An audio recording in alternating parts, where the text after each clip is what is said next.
부산 남교회 TV, 오늘은 목요일, 지난주 월요일에 이어서 설교에 대한 이야기를 같이 나누겠습니다. 오늘은 특별히 설교 듣는 법, 이런 주제로 같이 생각을 나눠보겠습니다. 하나님 말씀은 신명기 32장 45절과 46절입니다. 제가 봉독해 드리겠습니다. 모세가 이 모든 말씀을 온 이스라엘에게 말하기를 마치고 그들에게 이르되 내가 오늘 너에게 증언한 모든 말을 너희 마음에 두고 너희의 자녀에게 명령하여 이 율법의 모든 말씀을 지켜 행하게 하라.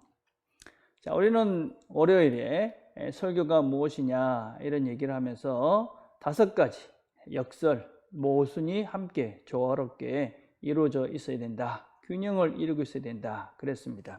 그래서 설교는 과거와 현재 두 역설이 있어야 되고, 이상과 현실 이런 역설이 조화를 이루어야 된다. 또 권위와 유보, 그다음에 예언자적이면서도 목양적이어야 된다. 그리고 은사이면서 이것은 또 공부해야 되는, 노력해야 되는, 이런 5가지의 역설들이 함께 조화를 이루며 균형을 이룰 때 바른 설교가 된다. 이런 말씀을 나눴습니다. 자, 그런데 설교라는 것은 설교를 전하는 자만 있어서는 의미가 없는 것이죠. 실제로 중요한 것은 설교를 듣는 자가 있어야 됩니다.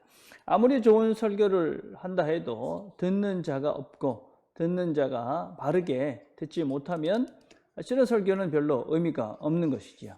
그래서 요새는 설교를 이렇게 전하는 자, 그와 동시에 또 설교를 전하는 그런 어떤 도구가 청중 듣는 자들이 설교를 잘 듣게 하기 위한 여러 가지 이제 기술들, 방법들이 이렇게 연구되고 또 제시되고 있습니다. 그래서 뭐 설교 중에 유머를 한다든지, 아니면 파워포인트를 쓴다든지, 아니면은 영상을 보여준다든지, 아니면 설교자들이 이렇게 좀 편안하게 움직이면서 이렇게 한다든지 하는 다양한 방법들을 통해서 설교자와 청중이 이렇게 커뮤니케이션을, 소통을 잘 할 수 있는 방법들이 연구가 되어져 가고 있습니다.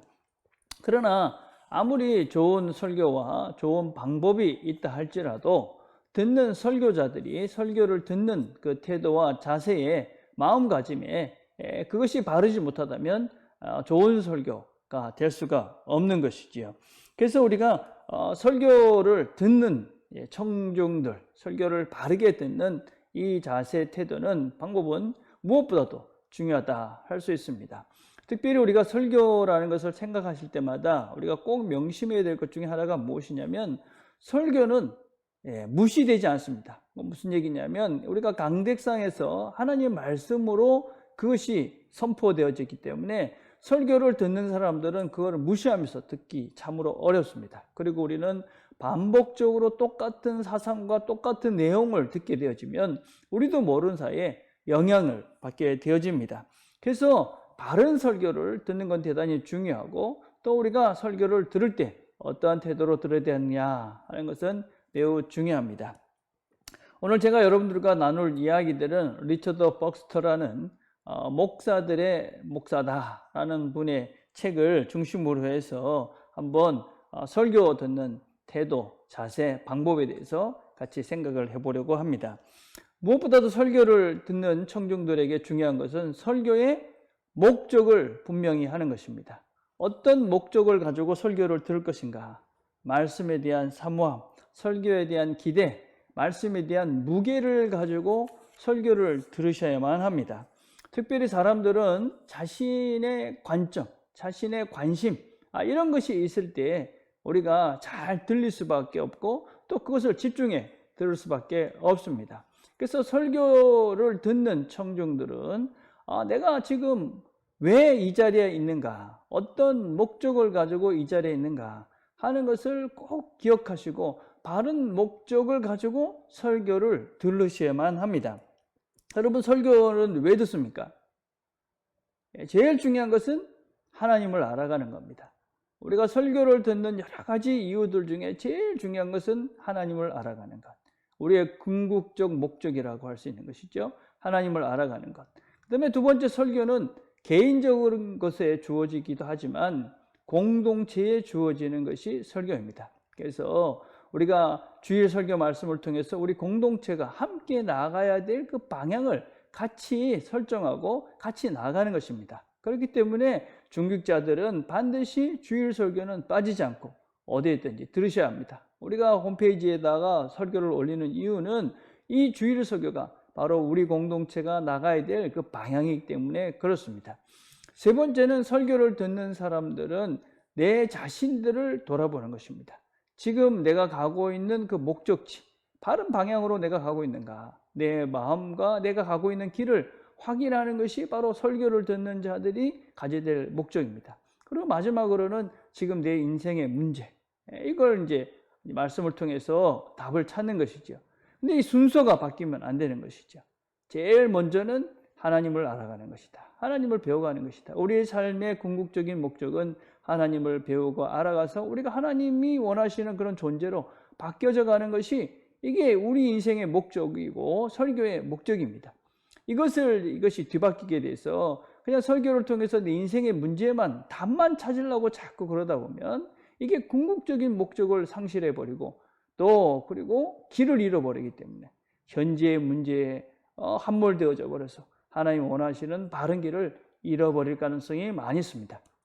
항상 설교를 들을 때는 하나님이 궁극적으로 내가 가고자 하는 그 방향, 그것을 내가 올바로 가고 있는가, 그 말씀을 통해서 하나님을 먼저 배워가고 알아가는 것을 제일 우선적으로 해야 한다. 그런 전제를 가지고, 그래서 우리가 설교를 들어 나올 때에 그 설교를 들으러 오는 목적을 분명히 할 때 그때 우리는 설교를 바르게 들을 수가 있습니다. 두 번째는 리처드 폭스 목사님은 좋은 설교자를 찾으라 그렇게 이야기를 합니다. 설교자를 통해서 설교를 듣습니다. 그렇죠? 그래서 그 설교자가 정말 설교의 바른 목적, 내가 지금 설교를 들으러 온 그 목적에 맞는 그 설교를 하는 사람인가 하는 것을 꼭 확인해라 이야기합니다. 그래서 리처드 폭스터 목사님이 이렇게 이야기합니다. 가장 설득력 있고 논리적이며 진지한 설교자의 설교를 들으라. 가장 논리적이고 설득력 있고 논리적이며 진지한 설교자의 설교를 들으라. 여러분들이 만약에 의사를 선택한다고 할 때 어떤 의사를 선택하십니까? 그냥 이름만 의사라고 해서 여러분들이 여러분의 몸을 맡기진 않을 것입니다. 정말 이 사람한테 내 몸을 맡겼을 때 내가 나아질 수 있겠구나. 신중을 기해서 여러분들이 그 의사를 선택하지 않겠습니까? 마찬가지입니다. 여러분들이 설교자, 목사를 선택할 때도 여러분들이 영혼을 돌보는 그 말씀을 전하는 목사를 선택할 때도 내가 이 사람의 말씀을 듣고 내 영혼이 치유되고 나의 궁극적인 목적지로 바로 인도해 줄 것이다. 그런 사람을 선택해야 한다는 것입니다. 그래서 여러분들의 목사를 선택할 때 반드시 이 사람을 통해서 내가 하나님 원하시는 그 자리에 갈 수 있겠다. 여러분의 영혼을 맡길 수 있는 그런 설교를 하시는 분에게 여러분들이 말씀을 집중해서 들어야만 합니다. 그래서 이분은 몇 가지 특징을 이야기합니다. 첫째, 무엇보다도 상식적인 이성적 능력이 있어야 된다. 여러분, 성경은 그냥 느낌으로 읽는 책이 아닙니다. 이거는 많은 생각과 묵상과 또 이해를 하면서 읽어야 되는, 그리고 상대방을 설득해내야 되는 것이 이게 설교입니다. 그런데 그런 것들이 전혀 준비되지 않은 사람들이 설교를 할 수는 없는 것입니다. 그래서 여러 과정이 있지 않습니까? 최소한 대학을 나오고 대학원을 나오고 강도사를 치르고 시험을 치르고 이런 여러 가지 최소한 10몇 년에 걸친 그런 준비 과정이 반드시 필요합니다. 그런 준비 과정을 거쳐도 부족합니다. 지금 제가 목회를 그래도 30년 넘게 했는데도 여전히 부족하다. 그게 지금 하나님을 배워가는 우리의 현실입니다. 근데 그런 과정도 안 겪고 그런 과정도 없는 사람들이 설교를 한다. 정말 안타까울 때가 많습니다. 제가 근자에 박영돈 목사님의 페이스북을 보니까 그분이 이제 텔레비에서 몇 가지 이렇게 그 텔레비에 나오는 설교자들의 설교를 들으면서 너무 마음이 아팠다고 그런 고백을 제가 본 적이 있습니다. 정말 설교가 이게 설교인가? 하나님 말씀인가? 예, 안타까운 것이 지금 한국교회 강단, 정말 안타깝죠. 그래서 최소한 여러분 상식적이고 이성적 능력이 기본적으로 돼 있어야만 합니다. 두 번째, 설교자가 그 말씀대로 살려는 의지와 노력이 보이는가를 보셔야 됩니다. 여러분, 본인이 전하는 것이 진리고 참이라면 그대로 살아가려 할 거 아닙니까? 그렇죠? 그것들이 흔적이 보여져야 됩니다. 물론 목회자들도 부족하고 또 실수하고 또 어떤 면에서는 다른 사람들과 별 차이는 없을 것입니다. 그러나 근본적으로 그 길을 가고 있는가? 그 길을 가려고 애를 쓰고 있는가? 이런 모습들을 볼 수 있어야 됩니다. 여러분, 진리인데 본인이 진리라고 이야기하는 것을 그대로 살아나려 하지 않겠습니까? 그래서 이런 흔적들이 있어야 된다. 세 번째는 설교자의 인격에 대해서 근거 없거나 불필요한 편견을 갖지 않도록 조심하라. 설교자에 대해서 설교는 공인이기 때문에 이런저런 말들이 많이 있을 수밖에 없습니다. 그래서 그런저런 말들을 통해서 설교자에 대해 불편한 잘못된 편견, 좋은 것보다는 나쁜 거 얘기할 때가 우리가 많지 않습니까? 그래서 그런 잘못된 편견, 그 다음에 어떤 면에서는 불편한 잘못된 자기의 어떤 주관적인 판단, 이런 것들 때문에 설교자를 잘못 판단할 경우가 종종 있습니다. 영혼이 병들 수 있습니다. 그래서 상당히 조심해야 되는 것이고, 특별히 우리가 자녀들에게는 목회자들에 대해서 부정적인 이야기를 하면 설교가 안 들리는 것이죠. 그래서 이런 부분들은 항상 조심해야만 합니다. 자, 세 번째, 설교를 듣는 사람들은 어떠한 태도를 취해야 되느냐? 설교는 오늘이 끝이고 마지막이다. 오늘 아니면 내일은 설교를 들을 수 없다. 이런 자세로 설교를 들으셔야만 합니다. 설교를 하는 저희들은 항상 어떻게 설교를 하느냐? 오늘이 마지막이다. 오늘 한 설교, 이것은 오늘 뿐이다. 실제적으로 오늘 설교를 듣고 이 땅을 떠날 수도 있고, 오늘 설교, 내가 오늘 하는 설교를 인생의 마지막 설교로 듣는 사람도 이 자리에 있을 수 있다. 이런 마음으로 설교를 합니다. 청중도 마찬가지지요. 청중들이 몇십 년 동안 똑같이 설교를 해왔기 때문에, 들어왔기 때문에 다음에 또 들을 수 있다. 물론 또 들을 수 있죠. 그렇지만 오늘의 설교는 오늘로서 끝나는 것이죠. 오늘 들은 설교를 다음 주에 또 들을 수는 없습니다. 그래서 오늘 설교가 인생의 마지막이고 한 번밖에 없는 설교다. 그래서 설교, 특별히 우리가 예배라고 할 수 있죠. 그죠? 거기에 목숨을 걸어야 되는 이유가 무엇이냐면, 우리의 삶 속에서 이 예배가, 이 설교가 마지막일 수 있는 순간일 수가 늘 있기 때문에. 요새 우리가 물난리 일어나면서, 그죠? 많은 사람들이 생각지도 못한 엄청난 일들을 우리가 지금 겪고 있습니다. 아무도 어떻게 될지 모르는 것이죠. 그래서 항상 말씀을 들을 때 이 말씀이 내 삶의 마지막일 수 있다. 자, 그 다음에 이제 네 번째는, 우리가 설교는 반드시 다시 되새김을 해야만 합니다. 여러분, 설교를 듣는 것은 이제 시작인 것입니다. 여러분, 설교를 그냥 듣는 것으로 끝나서는 안 됩니다. 그렇죠? 설교는 듣는 순간 이제 시작이다. 그래서 성경에서 늘 뭐라고 얘기합니까? 말씀을 기억하라. 말씀을 묵상하라. 말씀을 계속 되새김질을 하라고 이야기를 하고 있습니다. 왜냐하면 듣는 것은 시작이기 때문에 그렇습니다. 그래서 우리가 반드시 말씀은 듣고 다시 한번 되새김을 하셔야만 합니다. 왜 제가 주부에다가 이런 설교 노트를 적고 생각 나누기를 적고, 그래서 그것들을 꼭 다시 한번 생각해 보시라고 이야기를 하느냐? 우리 인생을 바꾸는 것은 대단한 결단이나 결심이 아닙니다. 우리 인생을 바꾸는 것은 아주 작은 반복적인 습관에 의해서 우리의 삶은 변화되어집니다. 작은 습관의 변화라는 책을 읽어보면 우리가 뭐 대단한 것으로 그렇지 않습니다. 아주 작은 것, 소소한 것, 하루에 5분, 10분 계속 반복되는 그 습관이 우리의 삶을 새로운 인생으로 바꿔갑니다. 영적인 것도 마찬가지라고 생각합니다.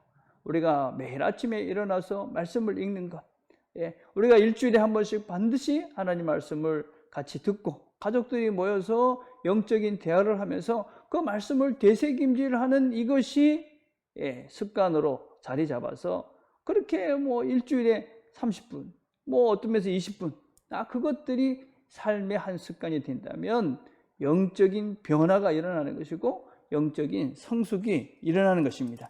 그래서 이런 작은 습관, 반복하는 습관, 우리가 한 번 들으면 기억나지 않습니다. 여러분들이 이번 주일에 들었던 설교 기억이 나십니까? 아마 한 번 반복하신 분들은 기억날 가능성이 많습니다. 그렇지만 주일 설교 듣고 그냥 아무런 생각 없이 오늘까지 오셨다면 설교가 기억이 날 턱이 없습니다. 반드시 반복해라. 되새김질을 해라. 기억하라. 그래서 그 말씀을 다시 내 생각 속에, 삶 속에 들어올 수 있도록 해야 한다. 마지막으로는 말씀을 실천하기 위해서 구체적인 지침을 세우라는 것입니다. 말씀을 듣고 그리고 실천해야 합니다. 구체적으로. 여러분, 말씀을 듣고 구체적으로 실천하지 않으면 아무런 의미가 없는 것입니다. 결과적으로 설교의 열매, 설교의 승패는 어디서 나타나는 것이냐? 성도들의 구체적인 실천에서 나타나는 것입니다. 그래서 여러분들이 아무리 좋은 설교를 들었다 하고 설교를 듣고 난 다음에 좋았다 해도 실제적으로 여러분의 삶 속에서 그것들을 실천하지 않고 여러분들이 실제적으로 그 일들을 해가지 않는다면 설교는 아무것도 아닌 것이죠. 물론 그 설교를 반복적으로 듣다 보면 우리의 생각이 바뀌고 그래서 그런 작은 변화가 일어날 가능성은 많습니다. 그럼에도 불구하고 우리가 말씀을 듣고 그것을 구체적으로 실천할 때 나타나는 그런 결과와는 비교할 수가 없는 것이죠. 아무리 말씀을 잘 듣고 좋은 설교를 들어도 실천하지 않으면 아무것도 아니다. 그래서 여러분들이 실천하길 바랍니다. 지금부터 하시면 됩니다. 오늘부터. 지금 이 설교를 듣고 난 다음에 이 시간이 지나고 나면 여러분이 이번 주 주보를 한번 펴보십시오. 주보를 펴보시고 이번 주 말씀을 다시 한번 리마인딩 하시고 되새김질을 하시고 그리고 생각 나누기를 보시고 거기에 구체적으로 실천해야 될 것들 이걸 한번 읽어보시고 뭘 하면 될까? 이번 주 주보에 그런 것들이 있습니다. 하나님의 자녀로 힘써야 할 것이 무엇인가? 절제해야 될 것이 무엇인가? 그것들을 구체적으로 한번 생각을 해보시는 겁니다. 힘써야 될 게 뭡니까? 더 용서해야 되겠구나. 내가 더 참아야 될 건 있겠구나. 생각해 보시는 겁니다. 줄여야 될 건 무엇인가? 음식을 줄여야 되겠구나. 텔레비 보는 시간을 줄여야 되겠구나. 내가 인터넷 하는 시간을 줄여야 되겠구나. 그럼 구체적인 계획을 세우시고 구체적으로 실천해 가는 것입니다. 그럴 때 바른 설교를 듣는 사람이 되어져 있는 것입니다. 말씀을 바르게 듣고 묵상하고 실천하고 그래서 하나님이 원하시는 아름다운 삶의 열매를 많이 맺어가시는 저와 여러분이 되기를 간절히 바라겠습니다. 기도하겠습니다. 하나님 아버지 감사합니다. 오늘 설교 듣는 법이라는 것을 가지고 같이 생각을 나눴습니다. 성도들이 말씀을 잘 듣고 실천하고 그래서 하나님 원하시는 아름다운 열매를 많이 맺어가는 우리 모든 남계 성도들 되도록 은혜를 베풀어 주옵소서. 예수님의 이름으로 기도드립니다.